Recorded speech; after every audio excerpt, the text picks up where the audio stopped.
Hey, Queen. Hey, girlfriend. Hey, beautiful. Hey, sis. It's almost that time again for Women of Hope Week. I would like to invite you to come hang out with us virtually on March the 8th through the 14th. We've got some exciting plans for you the entire week. We want to see you there. You definitely don't want to miss it.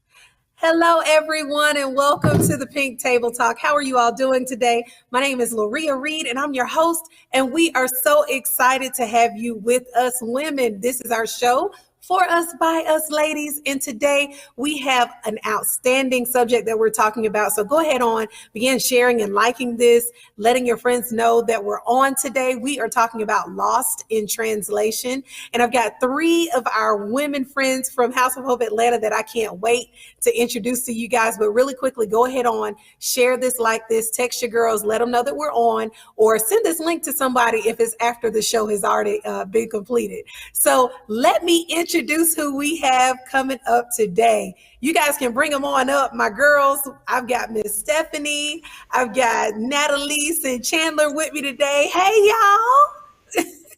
Hi. Aren't they beautiful, you guys? So, okay, let me introduce each one of them, and they're all very dear to me. Chandler is a beautiful teacher in Gwinnett County Schools. She's our young baby in her 20s, as we like to say, but she's very wise. Sweet girl from Valdosta, Georgia. She's a teacher and just a cheerleading coach as well, y'all. When she starts talking, you can tell she's a coach. You know, they had that little raspiness thing going. But anyway, I love her, a native of Valdosta, Georgia. Y'all say hello to Chandler. Hey, Miss Chandler. Hello. Thank you for having me. Yes, ma'am. And next, Miss Natalie. She's been on before. She's my girl. Both of them, Chandler and Natalie, are in our small groups and also assist with Women of Hope. And I'm just so glad that she's on today. She assists with so much. She's just, I don't even know where to start with all the things that she knows how to do. She's an attorney, great person, wonderful woman. You all, please welcome Natalie. Look, she's from Savannah too, y'all, with all the good seafood. Hey, Natalie. Hello. So glad to be here. Yes. And you guys, we have my pew partner. Well, she's my pew behind me partner. But Miss Stephanie, she is always elegant, always so graceful, nice. She's the person that you want to be. I mean, at any age. I just love her spirit, her personality. She and her husband are just great people. Her son, grandchildren, daughter-in-law, all of that. Just a wonderful person. I can't wait for her to get to talking and we all just have our good girl chat.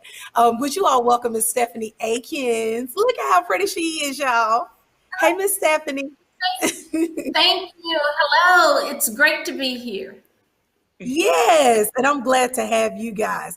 So, okay, we're talking about being lost in translation and how as younger women, seasoned women, in between women, middle-aged women, we kind of don't talk with each other, but we kind of talk at each other.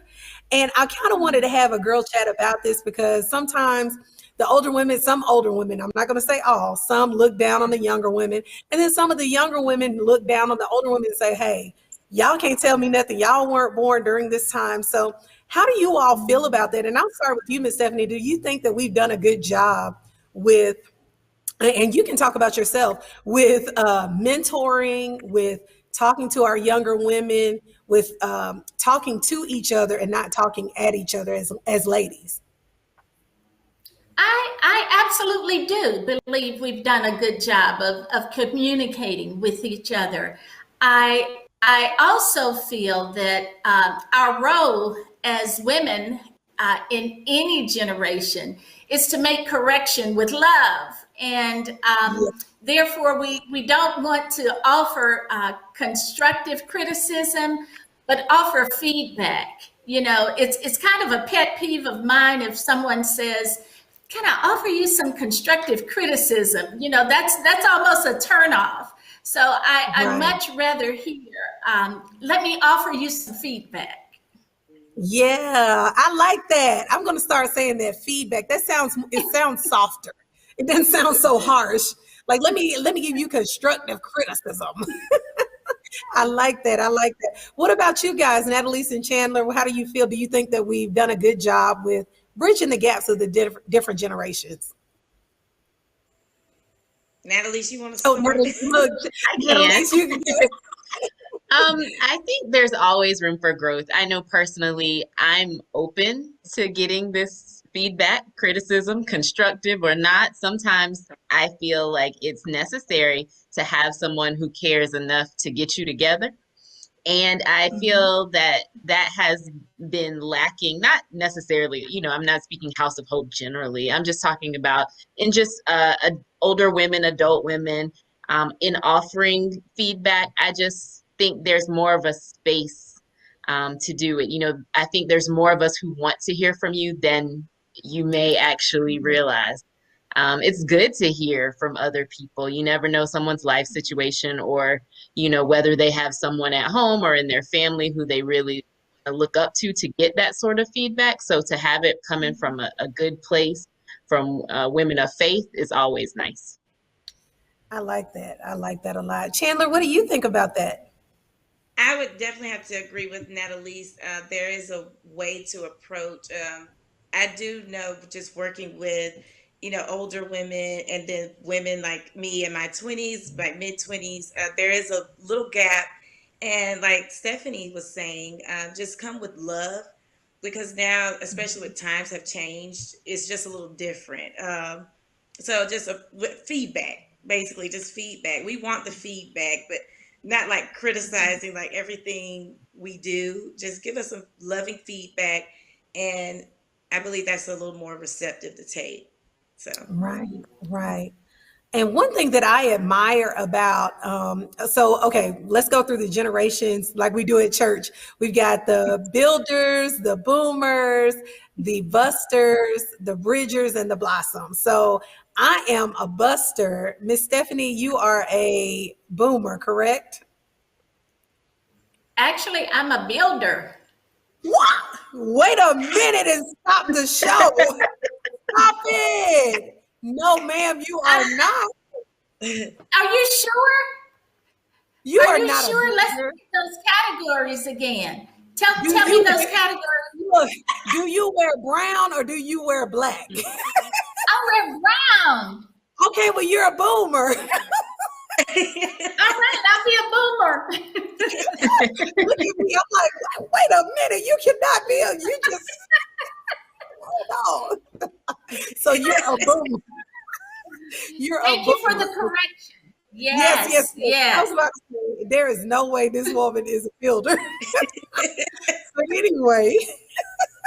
But anyway, so my thing was, I don't forgot my question now. Lord have mercy. Okay, we got we got all the different generations. So my thing is, and Natalie is you're a bridger, correct?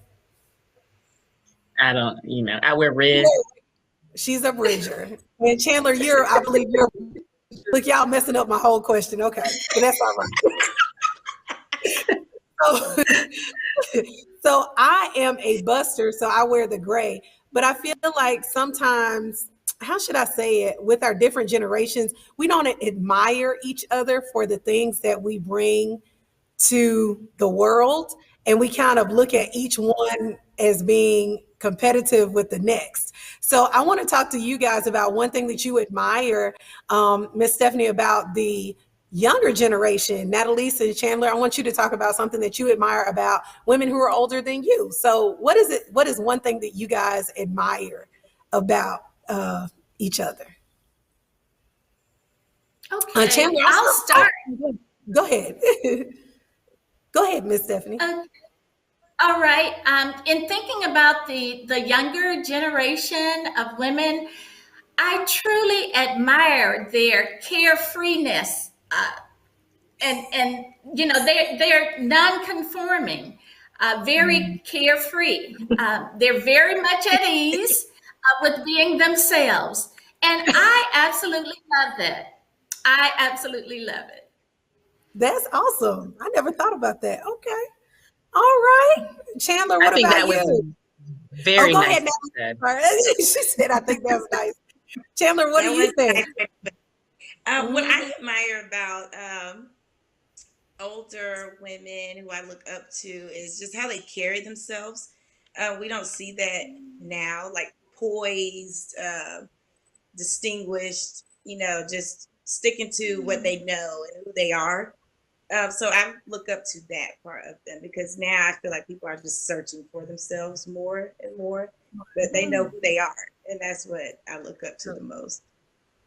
I like that. I like that. Natalie? Yeah, and Chandler even used some of the adjectives that I had planned on using.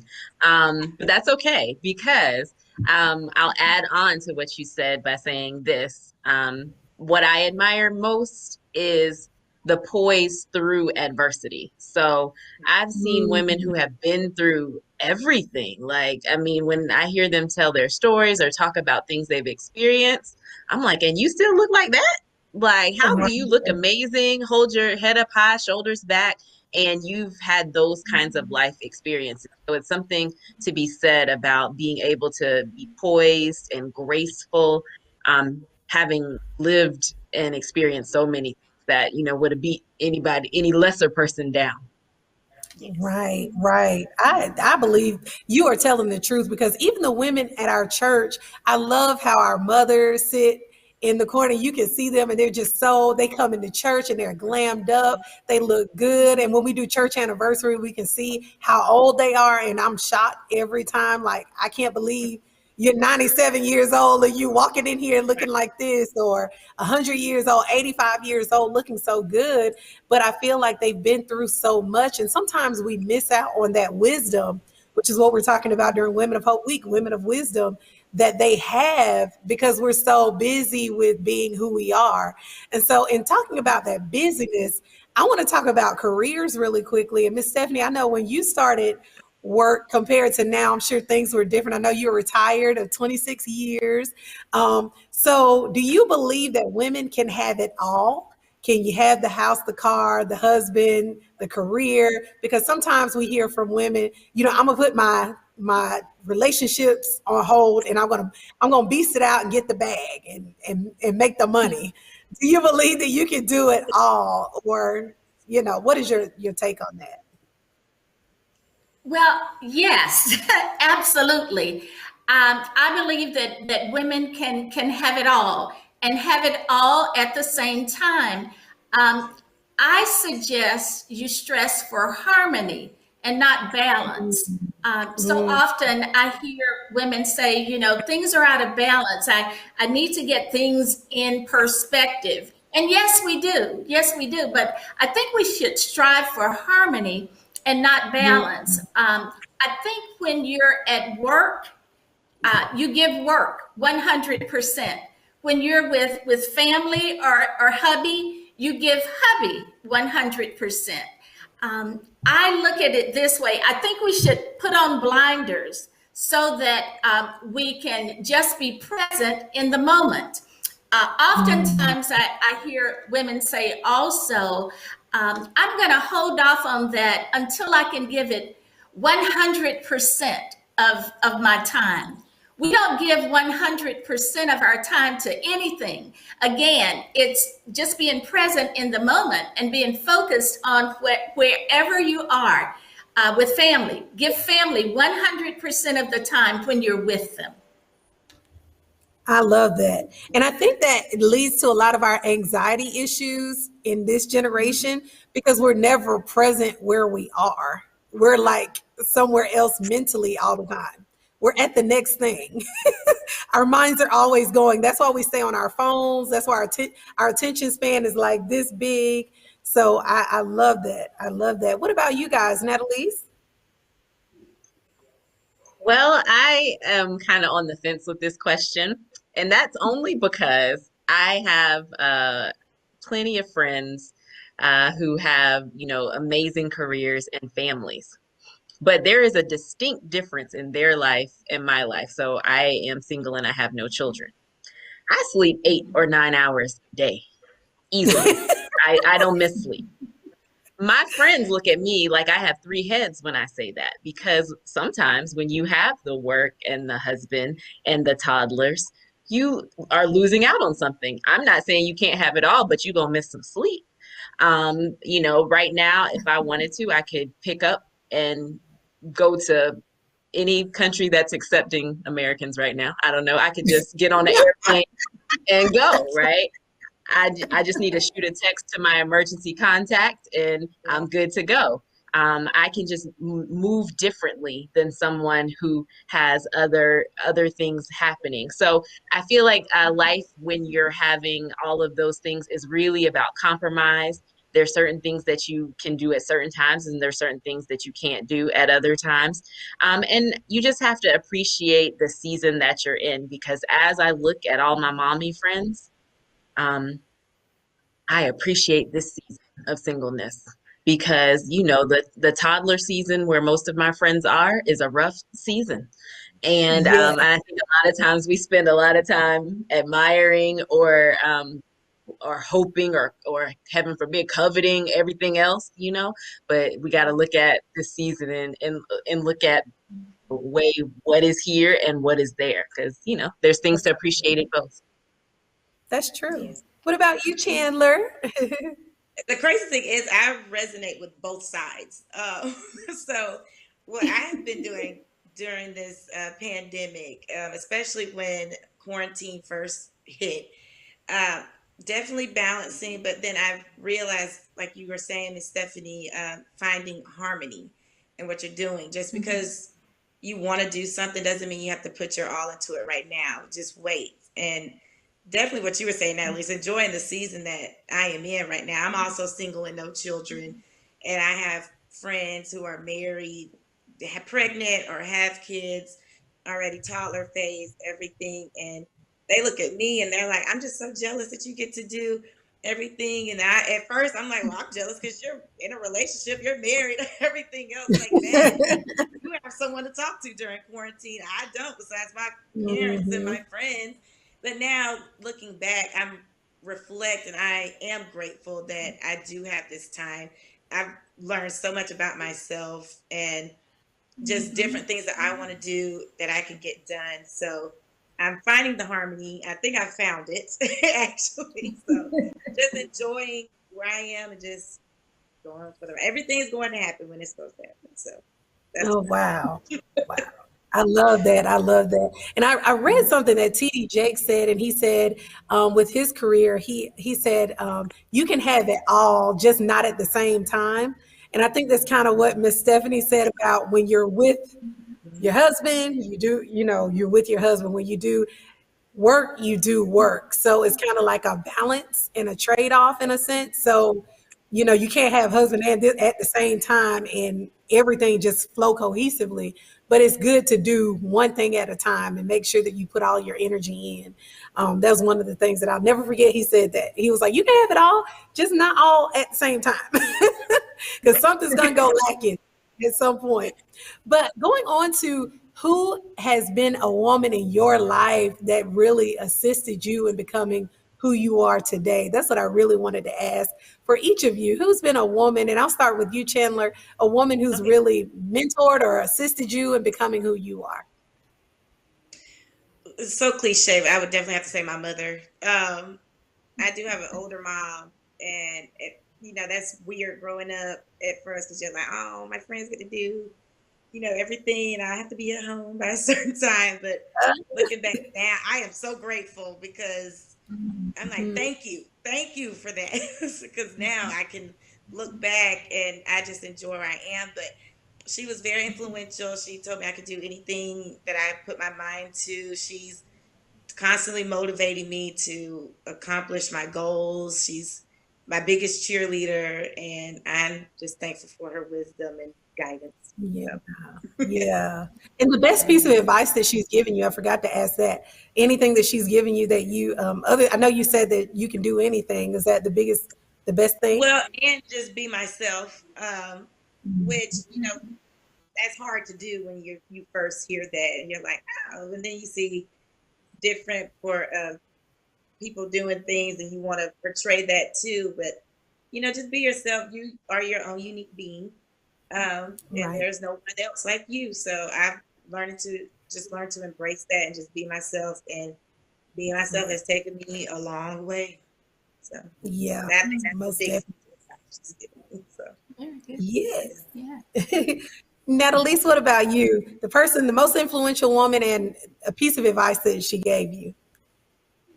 Yeah, for similar reasons, mine is my mother as well.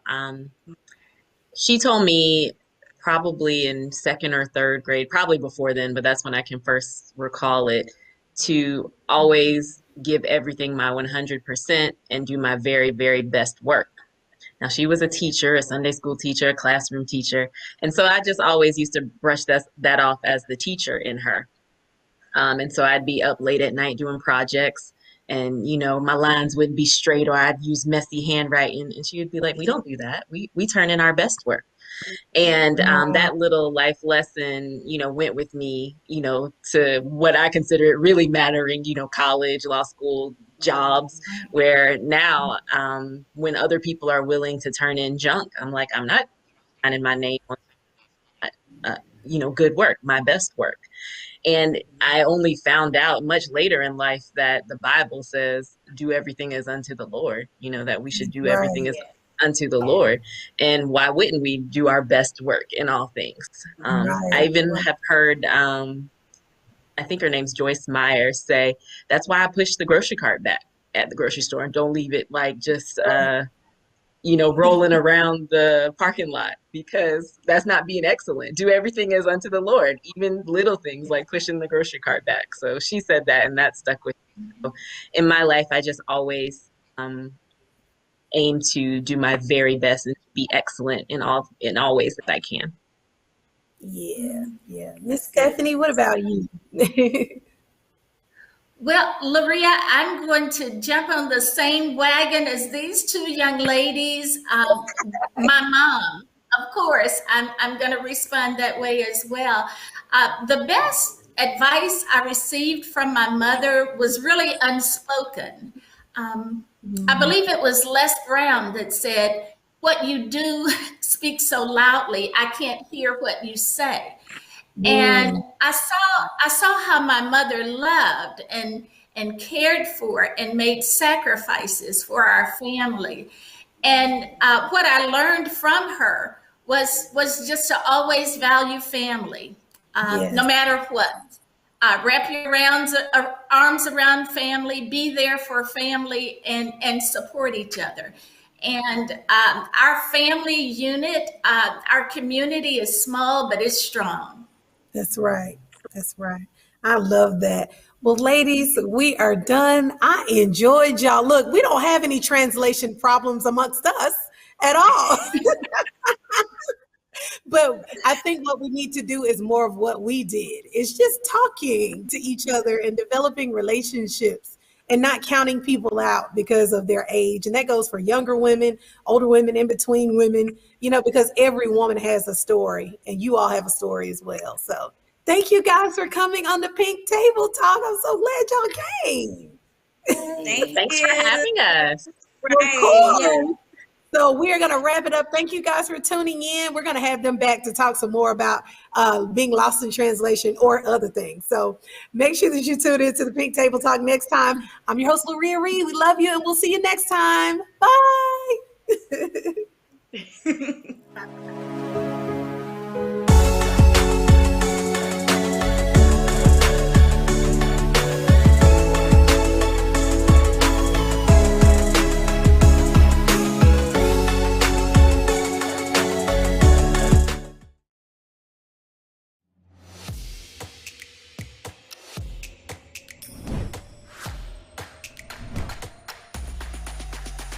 Hey, Queen. Hey, girlfriend. Hey, beautiful. Hey, sis. It's almost that time again. For Women of Hope Week. I would like to invite you to come hang out with us virtually on March the 8th through the 14th. We've got some exciting plans for you the entire week. We want to see you there. You definitely don't want to miss it.